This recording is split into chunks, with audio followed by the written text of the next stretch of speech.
Hey, coach, are you having trouble with sales? Let's start with the elephant in the room. Why are sales skills so important, yet so hard for coaches? Well, if you're working for yourself, your income is directly related to the value you provide to others. But no matter how wonderful your coaching services are or could be, if you don't have the system, the techniques, or the confidence to close the sale, your coaching business will not support you. So, if you're a coach and committed to building your practice with great clients who pay, stay, and refer, I encourage you to listen carefully, take notes, and schedule time in your calendar to implement the ideas I'm sharing with you today. Hi, I'm Ronnie Noyes, and I've been coaching and teaching sales classes for over 20 years. Today's smart idea is about the three keys to unstoppable confidence and integrity in sales. The secret to selling with confidence and integrity is this.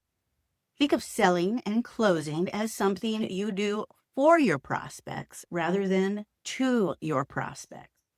This looks like having a fit focused conversation that doesn't rely on manipulation or pressure or seduction to succeed. It is pleasant, it is positive, it is a gratifying experience for both you and your prospect. It's the ultimate win win. That means that the sales process is going to be structured probably differently than the traditional 1-2 punch of the hard sell, which attacks virtually every person within the sound of your voice, whether or not they've shown the slightest bit of interest in your services. Present and close, close, close. Because that's not attractive, is it? And it usually doesn't work too well, especially for selling your coaching services. And what's doubly bad about the hard sell model of sales is that it's so discouraging. They say that sales is a numbers game, and in a way, there's some truth to that. But pitching to anyone and everyone and pressuring people to buy when they're not ready, willing, or able is both stupid and exhausting for them and for you. So what's the alternative? Forget the hard sell, forget auditioning your coaching services and hoping they'll buy, and do something different. Something you as a coach are really good at, which is to have a directed conversation to service what the prospect wants, needs, and can afford, and at the same time to figure out if you want to work with them. That's right. Just because they can pay for you to coach them doesn't mean you have to or you should. It's really up to you. So what does this directed conversation look like? It looks like asking questions instead of viewing information, being focused on finding solutions rather than making the sale at any cost, and being ready to do the right thing at the right time. And as a coach, this is perfect for you because you're all about integrity, relationships, and productive conversations, aren't you? Let me explain exactly how to do this. Confidence comes from belief. When you believe in your own ability, skills, and experience, you feel confidence. You learn to believe in yourself by preparation, practice, and knowledge. Being prepared gives you confidence, and that's why the first key to selling with confidence and integrity is preparation. What do you need to do or know to be prepared to sell your coaching services with confidence and integrity? You need to know exactly what it is you offer and what motivates the purchase. What do they want? Why do they buy? And why do they want to buy right now? You need to know exactly who is the best client for you in terms of requirements. That's stuff like format, timing, scope of service, outcomes, etc., as well as expectations and values.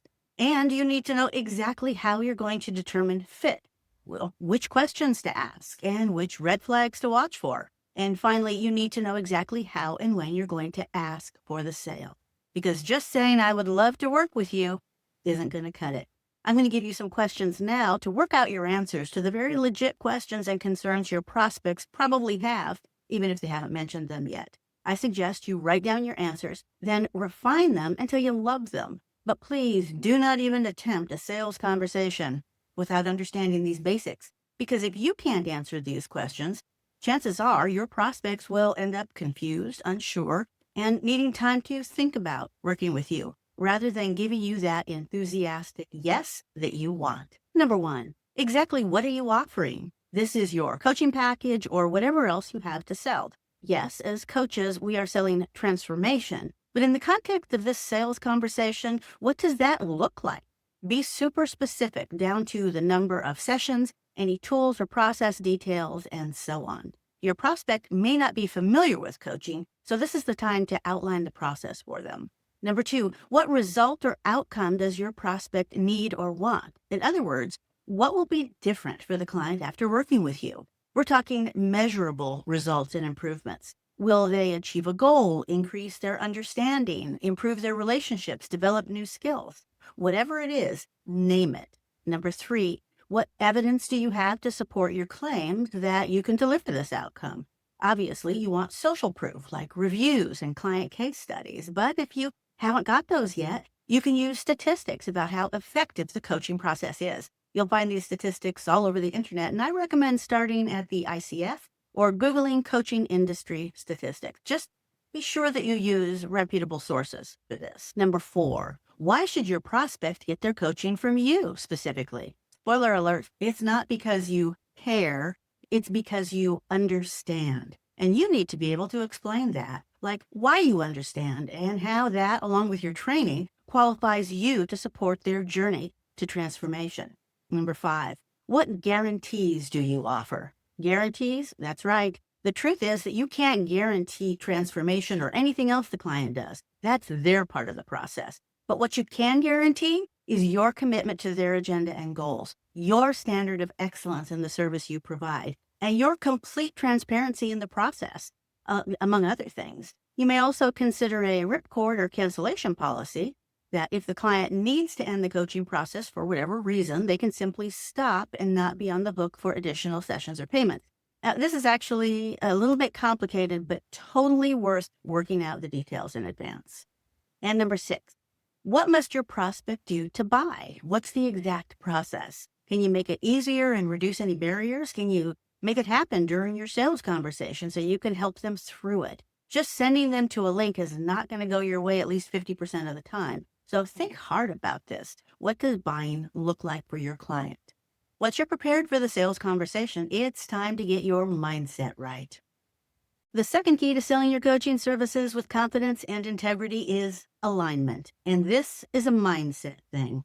As a coach, you need to be aligned with your clients, the right fit, the right process, and 100% alignment in what they're trying to accomplish or the outcome they want.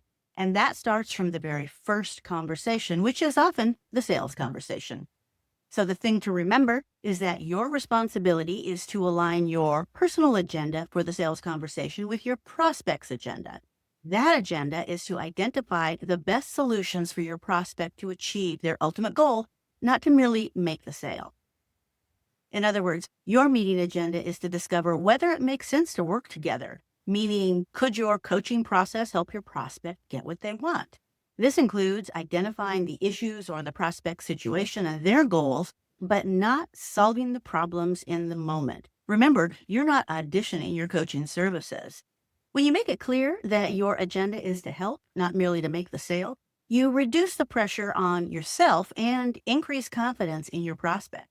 Keep in mind that your agenda to serve includes inviting the prospect to work with you if everything is in alignment. So just to be super clear, your agenda is not to make the sale at any cost, but to offer to serve in the way that fits. And this sometimes means referring them to someone or something other than you and your coaching services. Because you're not trying to seduce, manipulate, or deceive your prospects. You're trying to help them. And by doing this exact thing, this honesty and integrity by full disclosure, you're using a truth-telling technique so magnetic that your prospects may actually beg to work with you. It's happened to me. So what does full disclosure include for coaches in the sales conversation? Well, it starts with advance notification of the purpose and format of the conversation, which is not to coach them on their goal per se, but to determine their best path forward. It also includes an explanation of your fees, pricing, and or programs or services that may apply to their situation, and a commitment to extend an invitation to work together or a referral, depending on the situation. So you commit to helping, and the conversation helps you figure out exactly how. How this disclosure looks depends entirely on you. It could and probably should be in the description of the appointment on your scheduling app, as well as in the confirmation email about what to expect. This needs to be disclosed before the appointment and not just suddenly revealed when they show up expecting free coaching or a 20-minute solution to their problem.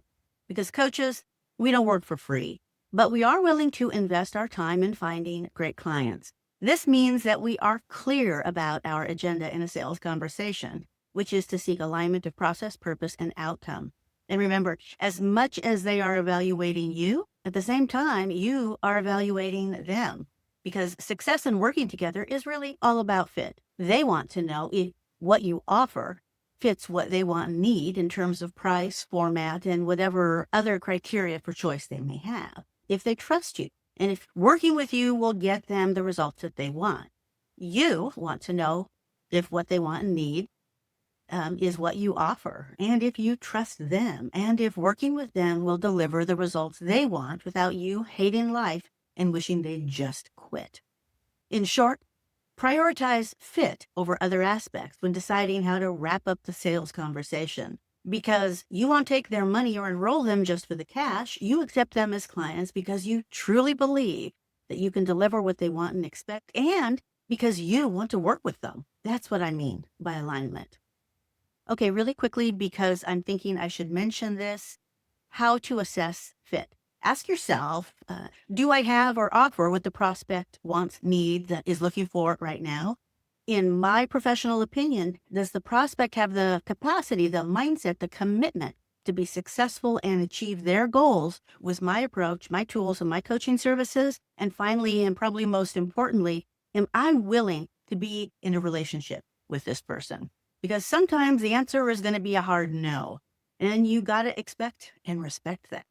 So we've covered the first two keys of selling with confidence and integrity, preparation and alignment, and they're relatively easy, right? So now let's talk about number 3, detachment. Detachment from a specific outcome in a sales conversation means that your only agenda, as we discussed before, is to align with your prospect's agenda and best interests, and not making the process all about you. That means letting go of the need to make a sale, being ready to walk away from the sale if you can't see a positive outcome, being ready to refer to another coach or service provider if appropriate. Because, a bad fit costs so much more than time, frustration, and aggravation. It costs in reputation, relationship, retention, and referrals. There's no shame in finding a bad fit in the sales conversation. That's what it's there for. But there is great power in recognizing a bad fit, disclosing it, and pointing that person in a better direction. So doing this instills trust, confidence, and authority in your prospects. So even if you ask for the sale, the prospect feels empowered and in control rather than pressured or manipulated. Remember that you can't control other people's decisions or actions. You can draw on your own knowledge, expertise, and experience to make a recommendation, but ultimately, the prospect has to choose you, or you can decide not to accept the client. So how do you get to this point in the conversation? When do you ask for the sale or try to close? Now, after you've asked your questions and have confirmed with the prospect exactly what they're looking for, you can make your offer or not. I found the best way to do this is to briefly summarize the prospect's requirements and goals, then ask if they're ready for your recommendation. You are the expert here, after all. This does a couple of things. First, it shows that you understand. Second, it reinforces your commitment to being in alignment with their agenda, which is to find a solution. Third, it asks for permission to make the offer or recommendation. Then you can show that there is a match between their goals, requirements, and concerns and your recommended solution, such as a coaching package or program that you offer. You can walk them through it step by step, making sure that this is what they want and need and are excited to start. As long as it works for them, you've got a sale. Yay. Doesn't have to be hard. When it all goes right, this is just you and your prospect mutually agreeing that working together right now is the right thing to do. And then it's all over with the payment. Or you can explain that there is a mismatch between your offerings and their requirements. In other words, if you can't deliver what they want, how they want it, or when they want it, there is a mismatch. Reassure them that you can help by suggesting next steps, which may include referrals to another coach or another service you think would better meet their needs. For example, as a marketing coach, usually prospects would come to me for help figuring out what to do for marketing, which is my sweet spot: strategy, planning, and execution. But sometimes what they really wanted was someone to write the copy, build the website, or handle the social media, which I didn't do. So I would refer them to other professionals who could deliver those services.